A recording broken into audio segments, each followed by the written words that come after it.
este tiempo lo ponen quienes están participando. Ahora sí, perfecto. Ahora sí la vemos completa, la diapositiva completa. Ya Sí, lo que estamos pasa en la principal.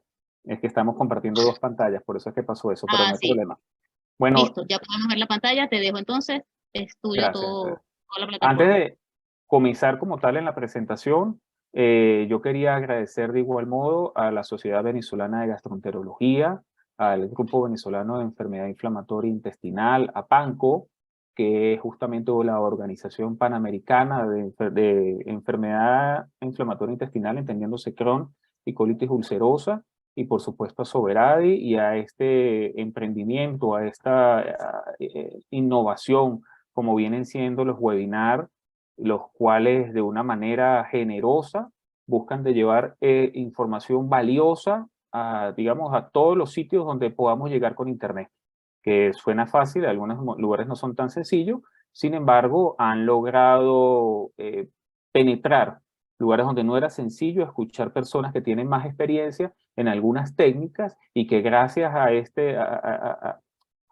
proyecto pueden tener acceso a esas personas y pueden tener información valiosa en la práctica médica y en la realización de técnicas como la enterotomografía.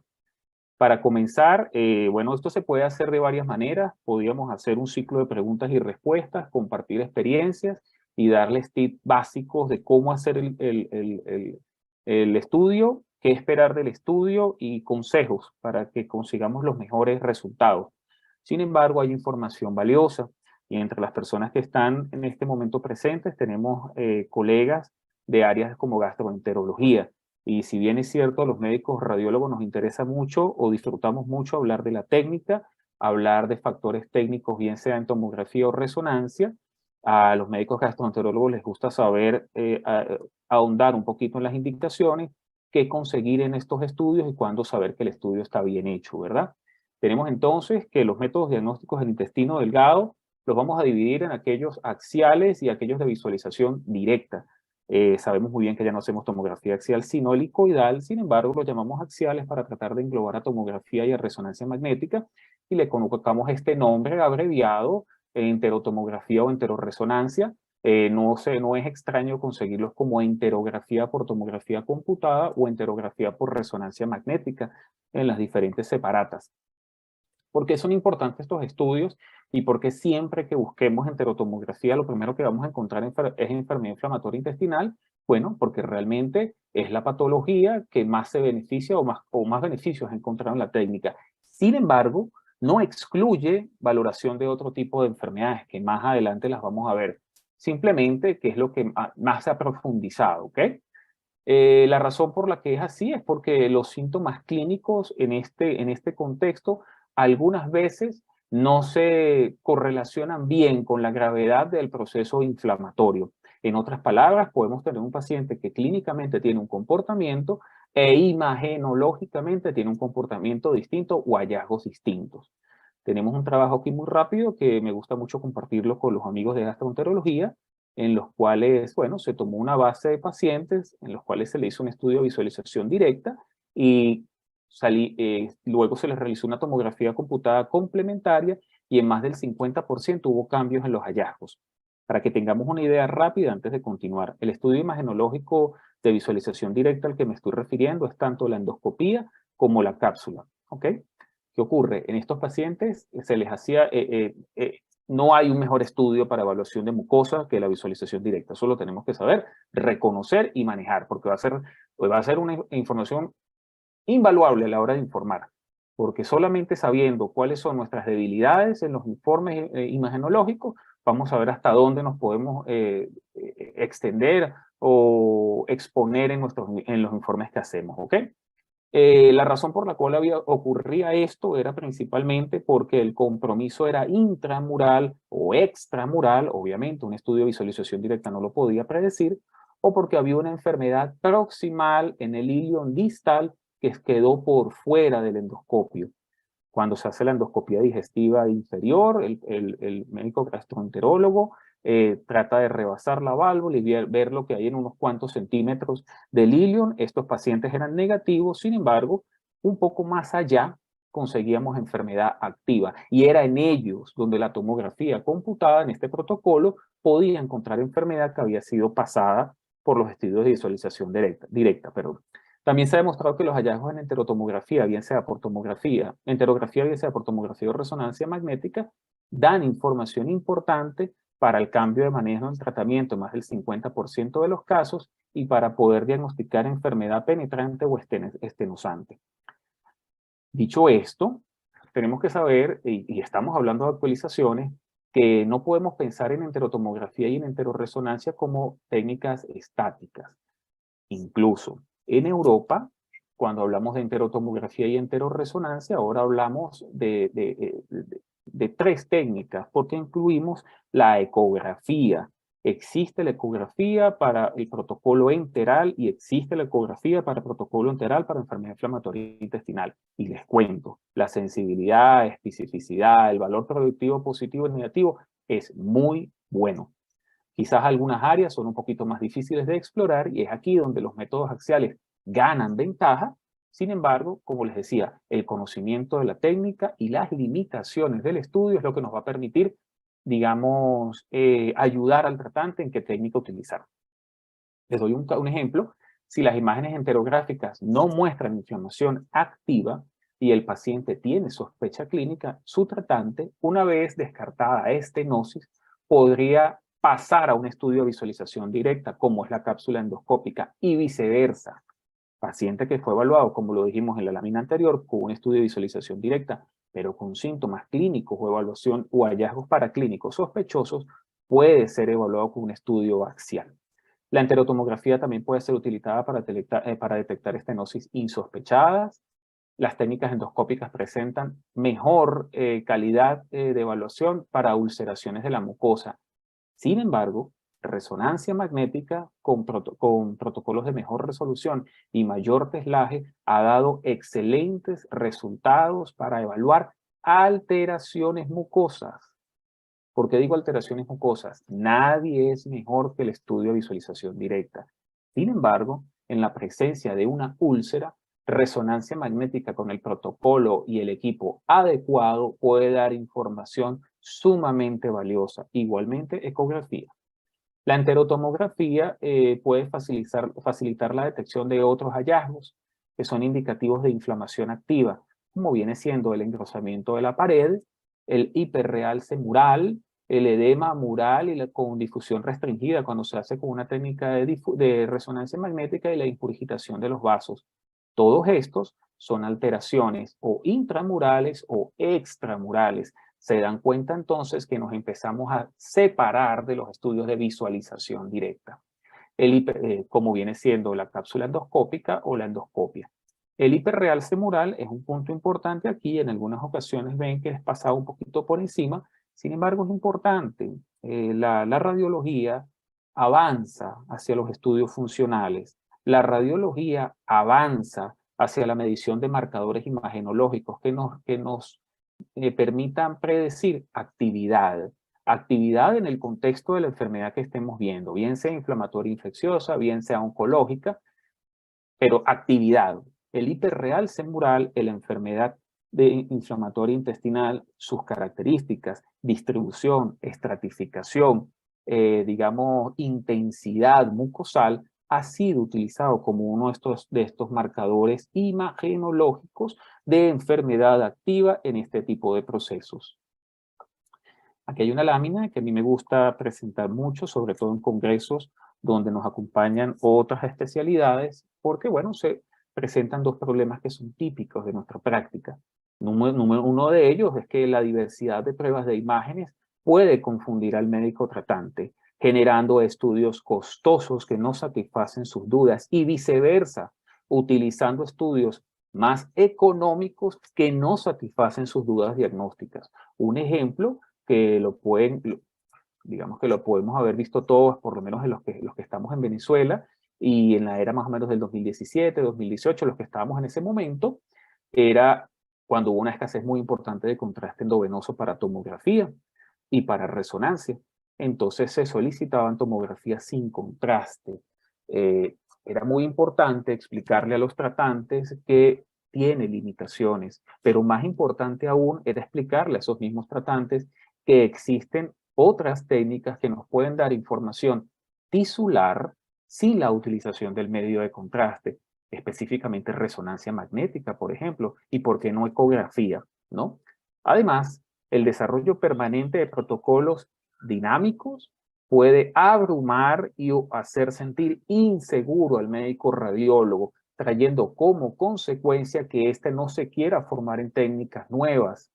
Pueden escuchar muchas veces digamos, la típica, bueno, sí, excusa de que, mira, con lo básico vas a manejar o vas a poder dominar el 80% de las patologías, el 20% déjase a las personas que se subespecialicen.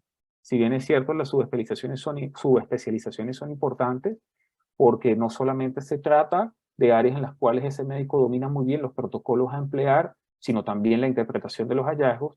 También es importante que los radiólogos desde muy temprano conozcan estas técnicas y tengan un conocimiento básico fuerte de cómo realizarlas, ¿ok?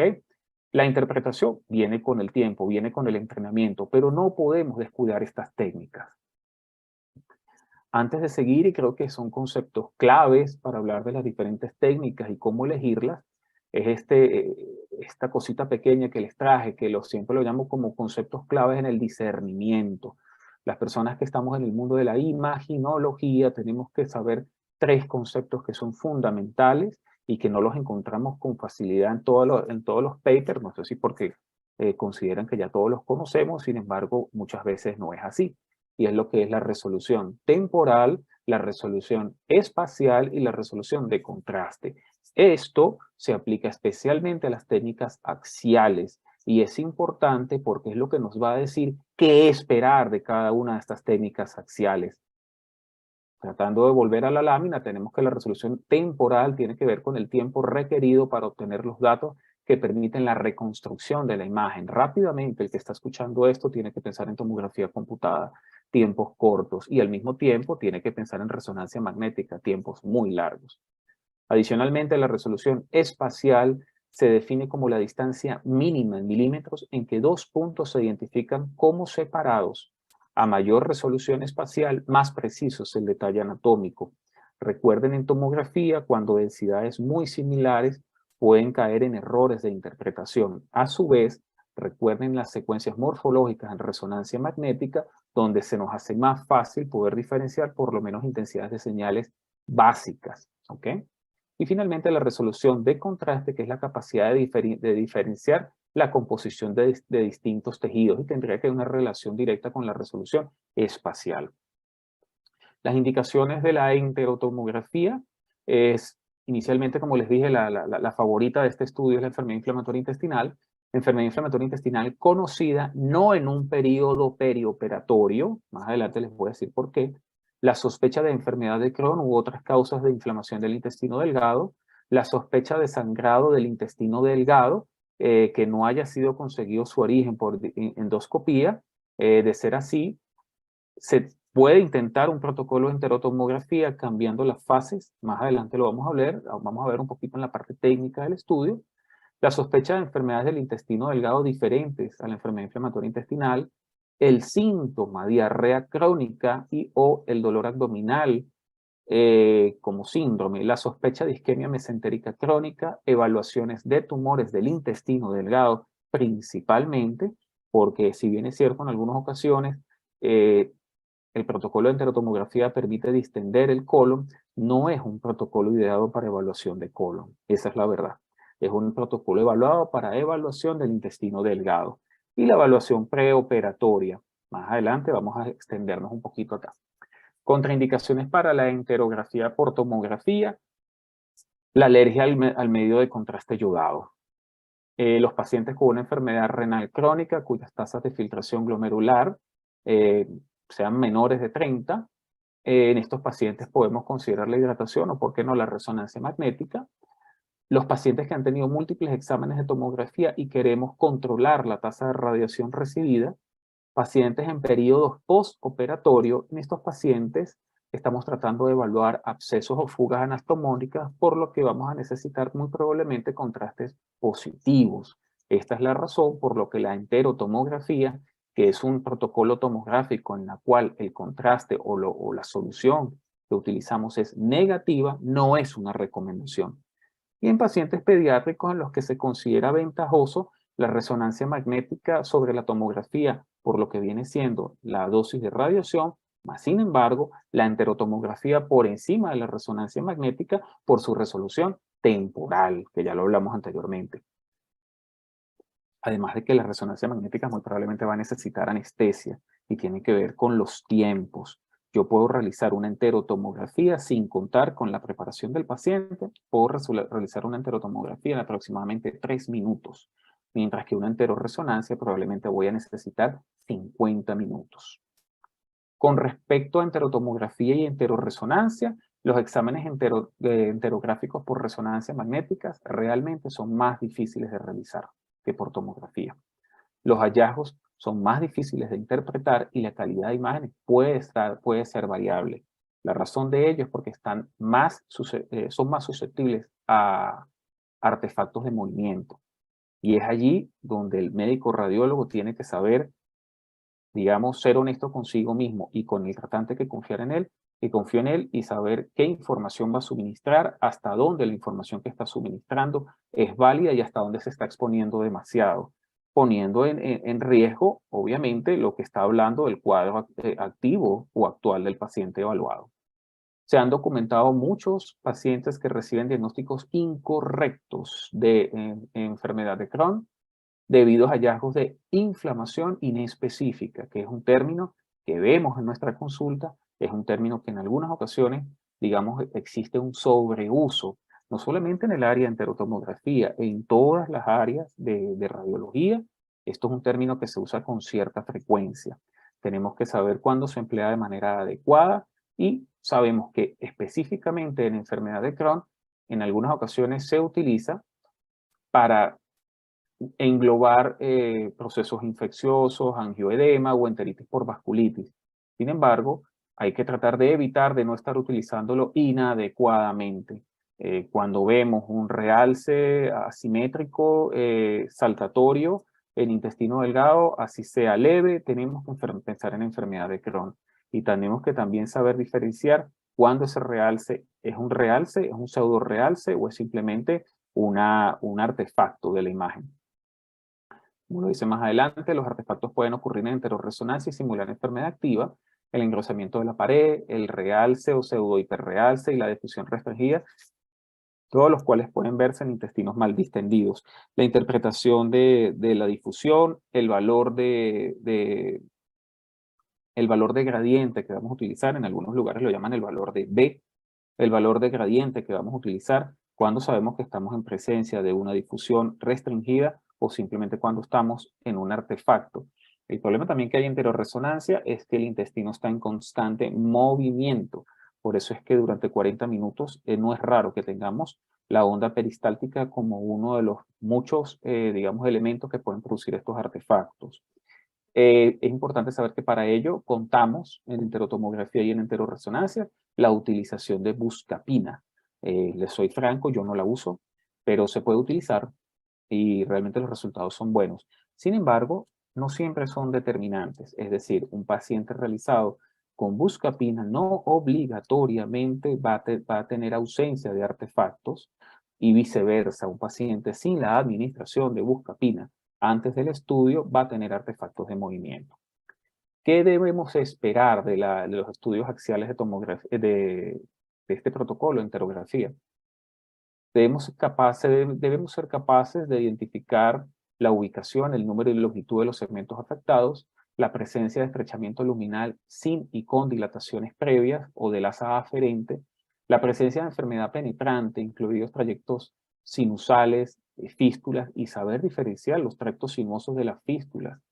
¿Es igual decir que estamos en presencia de un tracto sinuoso? ¿Es igual que estamos hablando de una fístula? Obviamente no. Y es algo que debemos conocer. Porque yo les menciono que tenemos que poder describir si hay dilataciones previas. Bueno, porque realmente esto es un juego de también cierta malicia, de pericia, de suspicacia. Si yo tengo una estenosis importante por una dilatación concéntrica con una estratificación y un realce mucosal activo y no tengo una estenosis previo, tengo que ser mal pensado y decir, ¿será que hay un proceso fistuloso que, siendo esto un proceso inflamatorio crónico, reagudizado, logró producir un trayecto hacia otra víscera, hacia otro órgano hueco y por eso está fugando la presión del asa aferente? Y justamente es importante porque son pacientes completamente distintos a la hora de clasificar por los diferentes métodos en gastroenterología. Pacientes con enfermedad penetrante y estenosante fistulizante y estenosante no fistulizante. Además de eso, la presencia de masas inflamatorias y la presencia de hallazgos secundarios, como es la distensión del base recta, la proliferación fibroadiposa, que es justamente lo que hace que el intestino se redistribuya de manera distinta. Es como cuando hacían los enemas varitados, que le decían, este es el signo de la cuerda. El signo de la cuerda no era otra cosa que una estenosis activa de una asa intestinal. Y alrededor de ese signo de la cuerda muchas veces veíamos un aparente silencio imagenológico, no veíamos contraste varitado alrededor, y la razón de eso justamente esa proliferación fibroadiposa distribuía o redistribuía las asas en otros sentidos, ¿ok? Pasa que con el advenimiento de las técnicas axiales que estamos mencionando hoy en día, ya las cosas no las imaginamos, sino al revés, las vemos. Ver también la presencia de cálculos biliares, cálculos renales, trombosas venosas mesentéricas, sacroileitis y necrosis avascular, en vista de que muchas veces están relacionadas con las variedades de enfermedad inflamatoria intestinal. Es importante saber que estos métodos también están no controlados, sino están protocolizados por la Sociedad Americana de Radiología, la Sociedad Americana de Gastroenterología y la Sociedad Pediátrica Americana de Radiología. En este sentido, ellos nos empujan en que deberíamos poder facilitarles a los tratantes inflamación inespecífica del intestino delgado, enfermedad de Crohn inflamatoria activa sin estrechamiento luminal, enfermedad de Crohn inflamatoria activa con estrechamiento luminal, sin signos de imagen de inflamación activa, con signos de inflamación activa, estenosis con y sin signos de imagen de inflamación activa o fibrótica, enfermedad de Crohn penetrante, a menudo con estrechamiento luminal o estenosis con hallazgos de imagen de actividad o inflamación, enfermedad de Crohn perianal y otras complicaciones de la enfermedad de Crohn, como ya las mencionamos. ¿Esto es importante? Sí.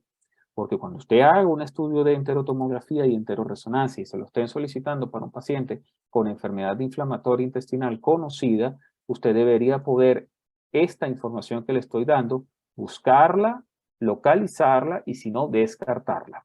Decir que estamos en presencia de un paciente con el contexto de enfermedad inflamatoria intestinal conocido y ya biopsiado y demostrado, en presencia de un paciente que tiene una enfermedad de tipo estenótico activo en segmentos tanto de intestino delgado como intestino grueso, también que hay una enfermedad penetrante o no, y poder caracterizar cada uno de los segmentos afectados. Por lo que vemos aquí, esto no es un estudio de tomografía convencional de abdomen y pelvis con contraste, es otra cosa. Con respecto a radiación, y a mí me gusta mucho hablar de radiación porque, bueno, realmente la radiación, dependiendo de la especialidad que la vemos, digamos, la satanizamos un poquito, ¿no? Es diferente cuando yo hablo de radiación en coloquios o en congresos de oncología, donde es necesaria, yo necesito controles periódicos de mis pacientes en tratamiento. Está bien con control de radiación, pero los necesito sí, porque tengo que evaluar actividad. Es diferente a cuando hablas de radiación en el ambiente de pacientes con enfermedad inflamatoria en pediatría. ¿Okay? Son vistas completamente diferentes del mismo tema y yo quise traerles esto para que, bueno, tengamos nuestro propio criterio. En la última década se han logrado reducciones de índice de dosis en tomografía computada de 15 a 20 milisieverts por cada barrido a 10. Incluso por debajo de 5 se han logrado, ¿ok? Sin pérdida aparente de eficacia. Ahora, cuando hablamos de estas dosis, ¿a qué nos estamos refiriendo? ¿O las estamos comparando con qué? ¿O cuál es el límite? Bueno, la dosis mínima anual de radiación unida a aumento de riesgo de enfermedad es 100 milisieverts. Y cuando hablo de enfermedad, se utiliza sobre todo enfermedad neoproliferativa en médula o en cerebro en niños. Por lo tanto, un barrido de 10 milisieverts aislado al año no está relacionado con enfermedad maligna y no se acerca a esa dosis mínima. Entiendo en este momento lo que están diciendo. No se acerca, pero mi responsabilidad es tratar de evitar al máximo la radiación. Tienen toda la razón. Pero en el caso de que la necesiten, la tienen que saber necesitar la tienen que saber utilizar con responsabilidad y criterio. Para la reducción de la exposición a la radiación en pacientes con enfermedad de Crohn, una alternativa es la resonancia magnética. Las ventajas de la tomografía computada, como ya le hemos dicho, es la velocidad con la que la podemos realizar. Aunque en resonancia magnética cada vez se están tratando de utilizar magnetos más potentes, aquí hablamos de 3 Teslas, sin embargo Alemania ha utilizado de manera experimental 7 Teslas, mejora la resolución del estudio, lo acerca a la tomografía, incluso aumenta la resolución de contraste para la valoración de alteraciones mucosales. Sin embargo, a mayor teslaje, mayor posibilidad de artefactos de movimiento. Entonces, bueno, esto es bueno saberlo. En muchas instituciones, a pacientes adultos mayores de 18 años, en los cuales necesitamos evaluarlos por enfermedad inflamatoria intestinal o cualquier otra alteración en las cuales hayamos decidido utilizar la enterotomografía, se prefiere un primer estudio con enterotomografía donde vamos a tener mayor resolución y la posibilidad de hacer reconstrucciones, y los próximos controles hacerlos por resonancia magnética o incluso por ecografía. Recordando someramente algo acerca de radiación, tenemos que la tomografía axial computada abdomen y pelvis tiene aproximadamente 10 milisieverts por barrido. Sin embargo, la rayos X de tracto digestivo inferior tiene 8 y superior tiene 6. Adicional a eso, en rayos X de columna podemos llegar hasta 1.5, pero más allá de eso, es saber que cada vez existen protocolos de reducción de dosis sin alterar la calidad diagnóstica del estudio, que nos acerca a 7 milisieverts, a 5 milisieverts, y estamos en un lugar bastante alejado de la meta de los 100, y podemos estar trabajando con comodidad y con información valiosa para el médico en periodos muy cortos. Recordemos también que muchas veces en pacientes pediátricos la resonancia magnética van a necesitar sedación, que entre otras cosas encarece la realización del estudio y lo dificulta, porque de las unidades de resonancia magnética que puedan realizar este tipo de estudios, son muy pocas las que manejan un personal o especialistas en el área de anestesiología. Esta lámina a mí me gusta muchísimo, es una lámina para quedarnos mucho tiempo, pero realmente esta no es la conferencia para que nos quedemos, porque nos habla de muchas cosas, nos habla de la importancia de las fases. En un inicio los protocolos de enterotomografía eran cuatrifásicos, se hacía una fase SIN, una fase arterial, una fase venosa que podía ser de equilibrio, y finalmente se hacían fases tardías. ¿Por qué? Por lo que se conseguíamos algunos pacientes en los cuales se estaba sospechando enfermedad inflamatoria intestinal, sin embargo eran tumores malignos como el neuroendocrino.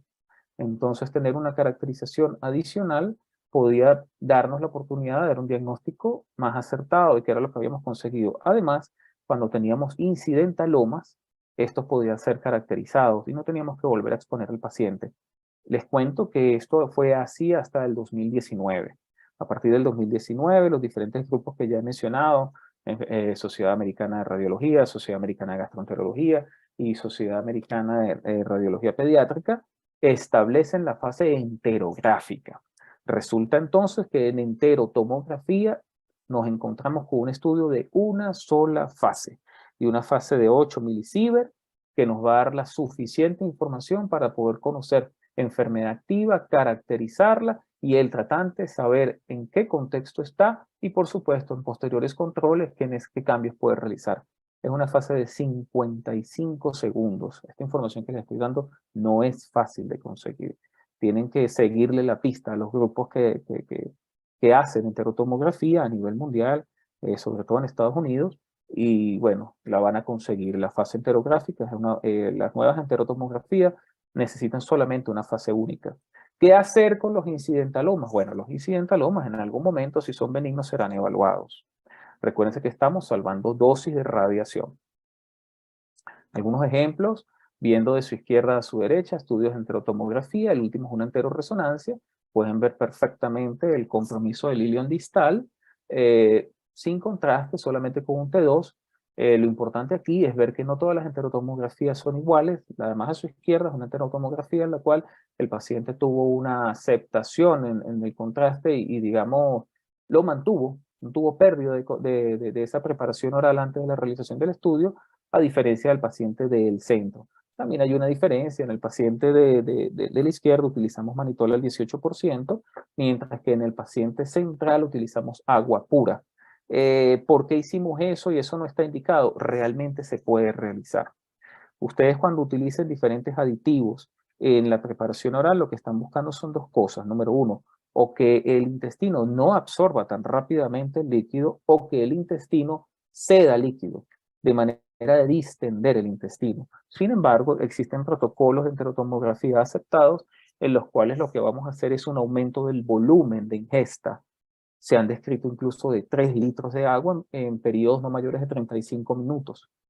Y se logra un estudio aceptable sin agregar, o mejor dicho, sin tener aditivos en la preparación oral.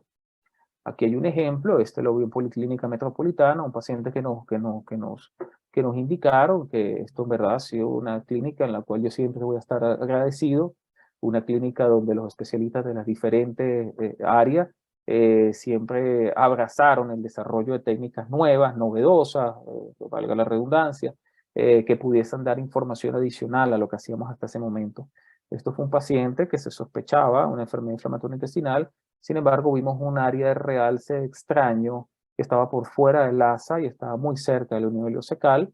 Solicitamos un estudio de enterotomografía porque sabíamos que el realce iba a ser de caracterización limitado si era positivo, el contenido del intestino, y esto fue lo que conseguimos. Terminó siendo un carcinoide.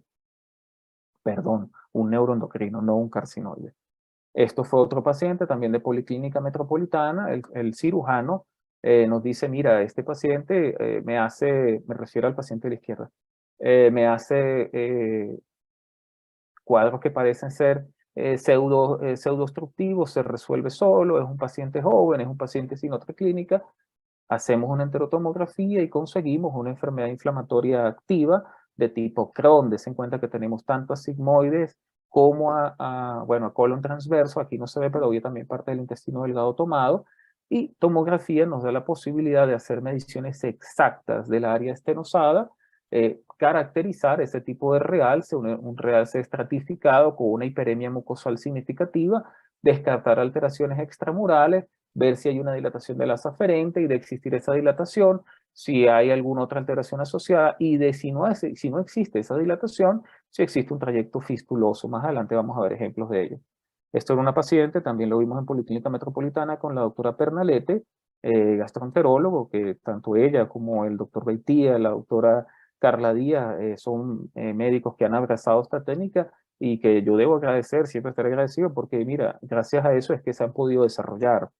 Vemos una enfermedad activa en el ilion distal. Esta era una paciente que realmente tenía todos los subtipos habidos en enfermedad inflamatoria intestinal, en enfermedad de Crohn. Tenía estenosante, no estenosante, perforante, fistulizante, fibrótico. Realmente tenía todo tipo de alteración ligada y bueno, falleció. Aquí vemos algo que nos recomienda Rick Warren, que está más o menos en relación con lo que dijo la doctora al principio de la charla. Si no estás cometiendo ningún error, no estás innovando. Y si estás cometiendo los mismos errores siempre, no estás aprendiendo. Si bien es cierto, los errores son importantes, también es importante dejar de hacerlos, ¿no? Ver en qué nos estamos equivocando. El mismo paciente que les comenté anteriormente. Esta fue la primera enterotomografía que hicimos en Policlínica Metropolitana. Conseguimos esta enfermedad fistulizante. Es una fístula entero-entero, la caracterizamos. La distancia era aproximadamente 47 milímetros. Este paciente venía de otro centro con una tomografía convencional en la cual no se había visto la enfermedad fistulizante. Procedimos con una enterotomografía y obviamente es una sorpresa, pero es un dato gratificante porque el tratante dice, oye, ya estamos entendiendo qué es lo que pasa con el paciente. Esto fue un paciente igualmente, van a haber diferentes casos, no son pacientes, únicamente el mío es el de la derecha. Fue un paciente que iba para protocolo quirúrgico. Como les digo, las ventajas, las bondades de la tomografía computada nos permite reconstrucciones volumétricas con disecciones, digamos, virtuales. para obviamente una buena planificación quirúrgica. Vemos diferentes casos en estas láminas y vemos una de las más importantes, que es esta que está aquí. No sé si la están viendo en la esquina inferior derecha, antes de la reconstrucción volumétrica, que es típico en pacientes con lupus eritematoso sistémico. Si es posible darle un nombre a las alteraciones enterales, si es posible hablar de tuberculosis, si es posible hablar de las diferentes alteraciones, diferentes enfermedades inflamatorias intestinal por enterotomografía. Esto es un protocolo, un paciente que me correspondió evaluar, me lo refirió la doctora Pernalete. Esto era una paciente que había sido colectomizada hace unos años y me dice la doctora: Vincenzo, tengo un caso extraño.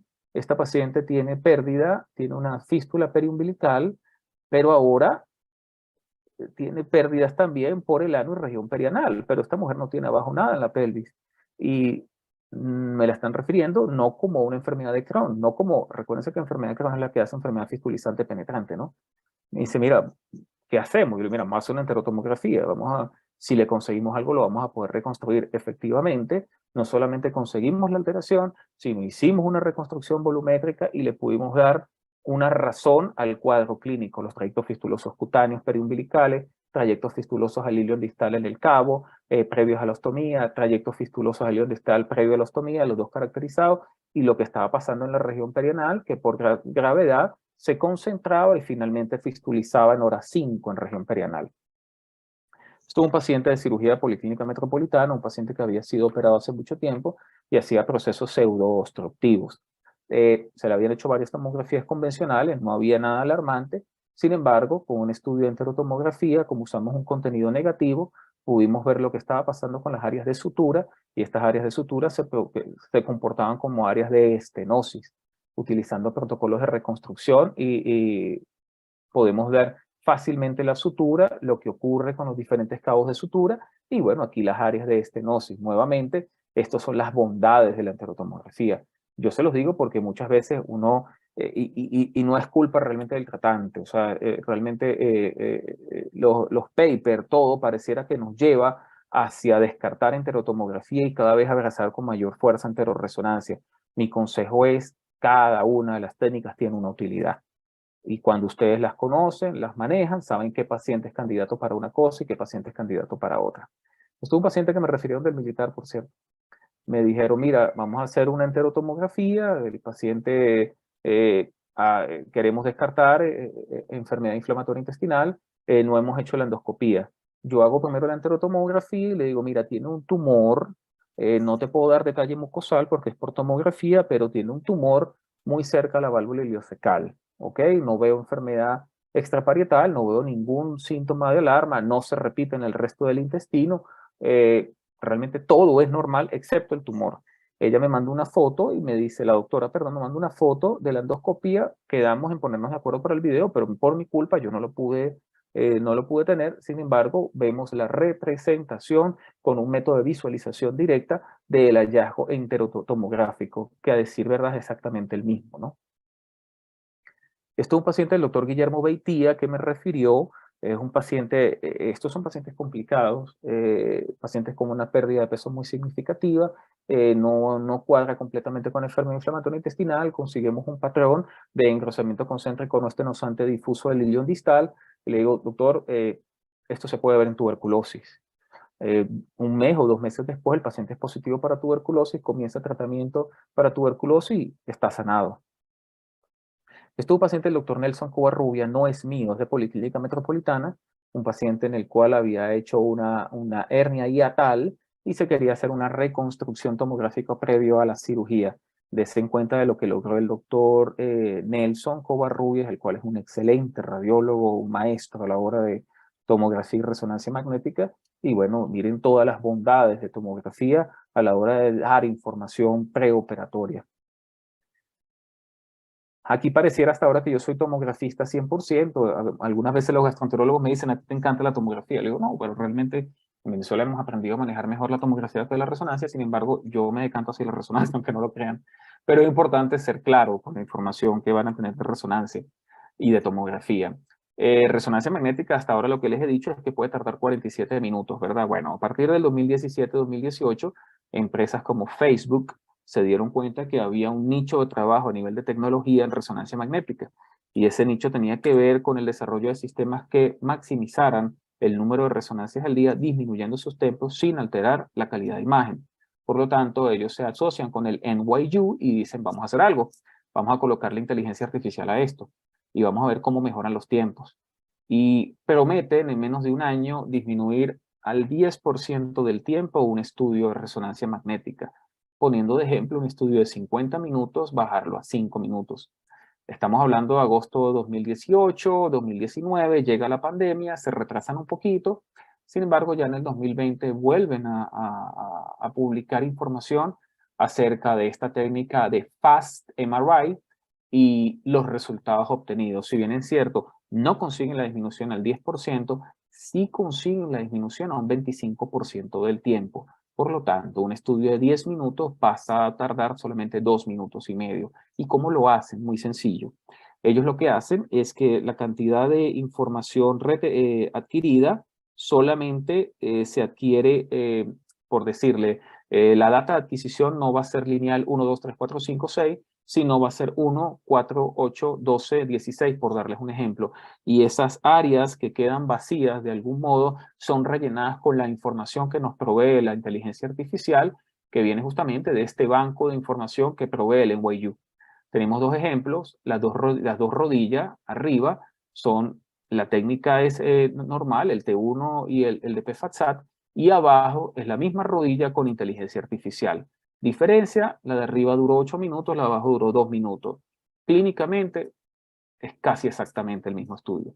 Incluso esto fue validado con experimentos en los cuales se tomaban diferentes radiólogos, son ciegos completamente, no se le dice dónde se está utilizando estos protocolos y dónde no, y realmente consiguieron que nadie sabía dónde estaba la inteligencia artificial aquí.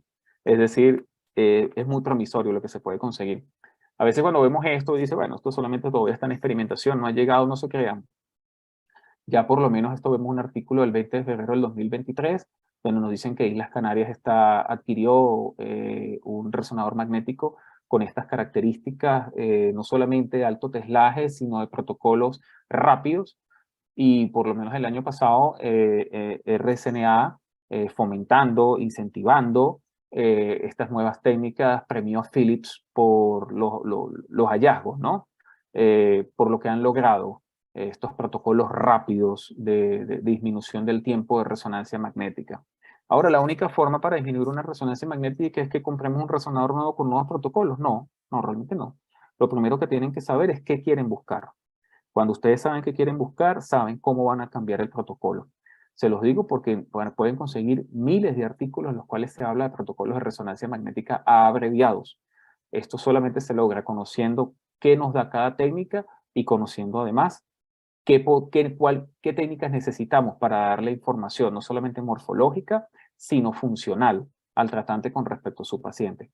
Un ejemplo de ello es este artículo, en los cuales nosotros lo hemos utilizado en nuestra práctica, es utilizar difusión en evaluación de resonancia magnética. No es motivo de esta conferencia, pero sabemos que entre las cosas que podemos, de información que suministra la difusión también está la celularidad. La restricción por la alteración de la membrana de la proteína sodio-potasio TPasa, la alteración de la irrigación vascular, entre otras cosas, y también, por supuesto, la hipercelularidad y la viscosidad. Esta información ha sido utilizada en enfermedad inflamatoria intestinal y se ha podido encontrar buenos resultados a la hora de poder identificar áreas de enfermedad activa. Digamos, con la mayor bondad de la técnica es que es una resonancia magnética de no más de 6 minutos, en las cuales no utilizamos contraste endovenoso. Vemos aquí algunos ejemplos y vemos su comparación con estudios dinámicos con contraste endovenoso y cómo realmente la caracterización de la alteración es bastante similar. También tenemos estudios en los cuales han tratado de ligar la información de celularidad que nos puede dar el mapa. Recuérdense que mapa ADC no es una secuencia, mapa ADC es solamente una interpretación cuantitativa de la información que nos da la difusión. Entonces, ¿cómo interpretar desde el mundo de los diferentes coeficientes de ADC celularidad en alteraciones de Crohn? Todo esto se los traigo porque hay muchos grupos de investigación y los resultados son excelentes.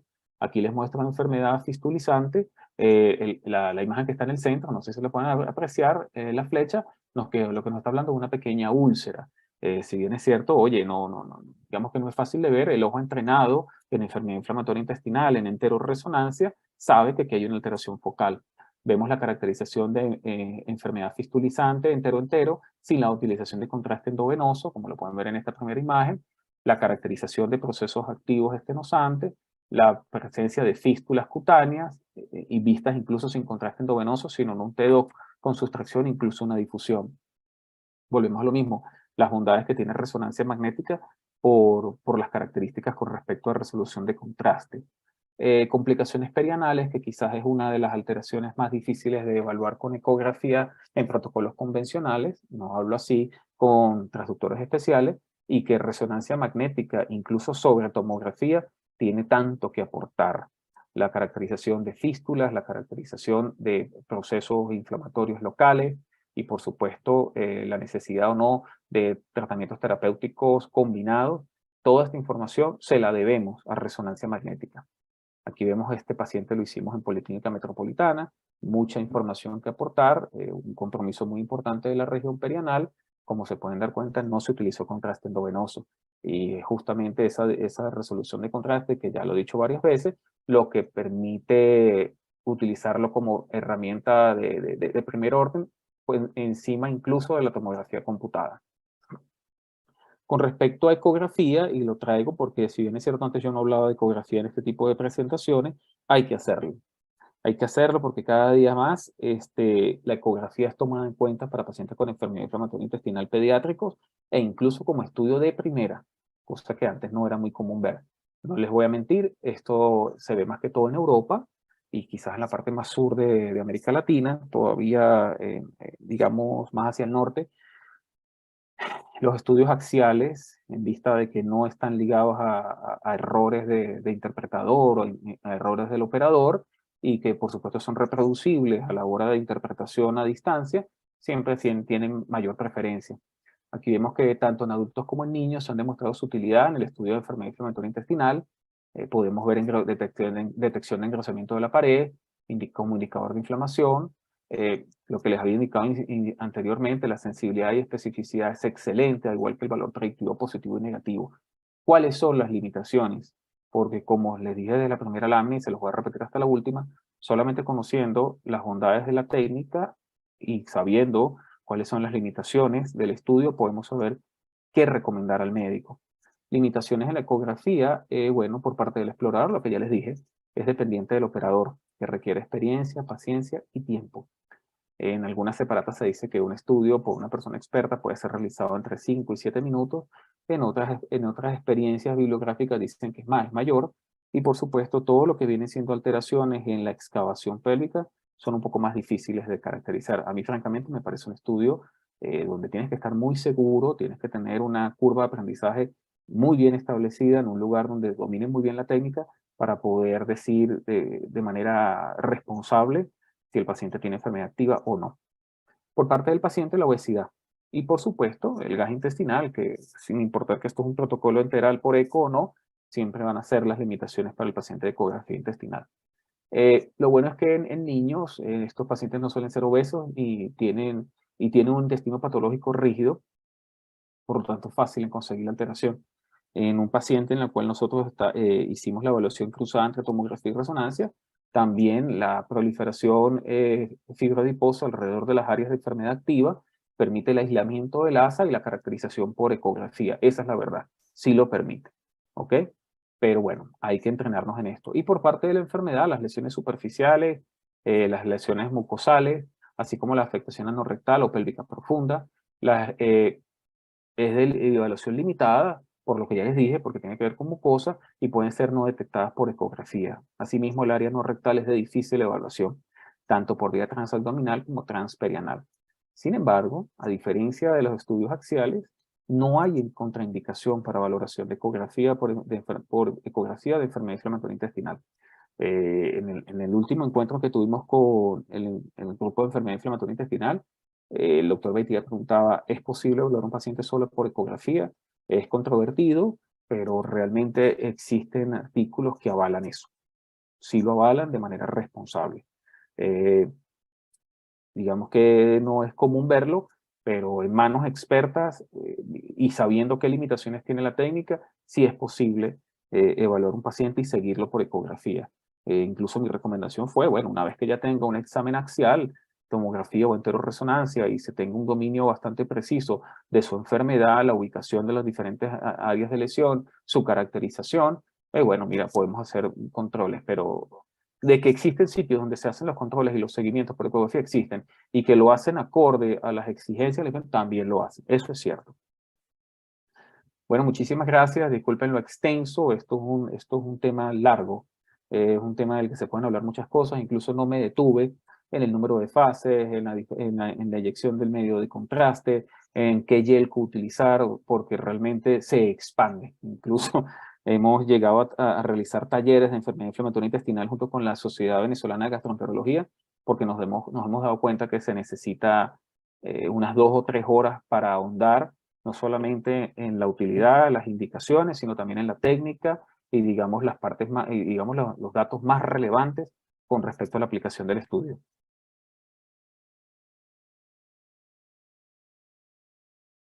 Muchísimas gracias, Vicencio. Y bueno, como te dije al principio, aquí no hay límite de tiempo. Aquí nos extendemos